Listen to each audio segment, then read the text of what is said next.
How Australia's most polarising politician, Pauline Hanson, has clawed her way back to the top. Courtesy 9 Network, with a legislative tsunami of 25 bills forecast for this week. The government will have to deal with a Senate crossbench packed with novices unsure of many things except their own importance. There are unpleasant memories for the government from the old Senate and attempts to win support. Some failures were put down to newcomers being too busy celebrating their big win in political lotto. Malcolm Turnbull has no option but to try yet again, and even harder. The Prime Minister's latest efforts were itemised in a name-dropping session. A delighted Pauline Hanson delivered on the 7 Network this morning. "Well, I have been talking to the Prime Minister and other ministers. Treasurer Scott Morrison, Immigration Minister Peter Dutton, Employment Minister Michael Cash," she said, "and I've been talking to the unions. Different ones. I've had a lot of meetings to get my head around this ABCC other bills that are coming before us to make a very informed opinion." She was referring to the Australian Building and Construction Commission, which was rejected by the last Parliament and was used to trigger the double dissolution election that made it easier for Ms. Hanson to get elected. Meanwhile, another new chum, former broadcaster Darren Hinch, said he would be attentive. "I'll listen. I'll talk. That's all fine. We'll see."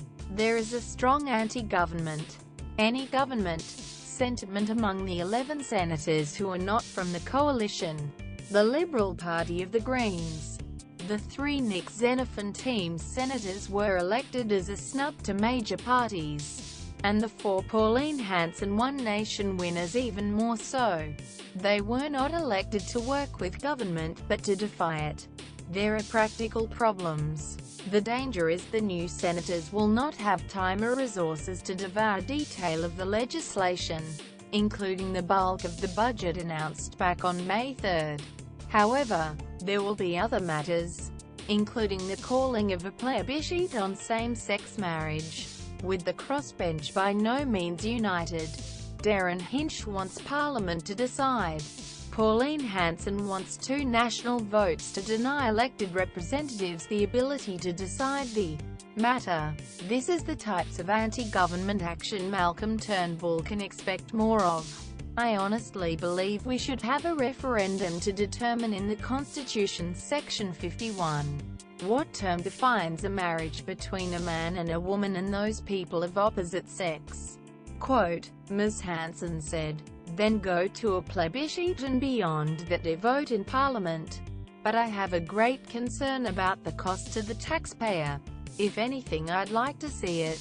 A plebiscite, a referendum. Go to the next election and it should be put to the people then. But the people should have a say in this."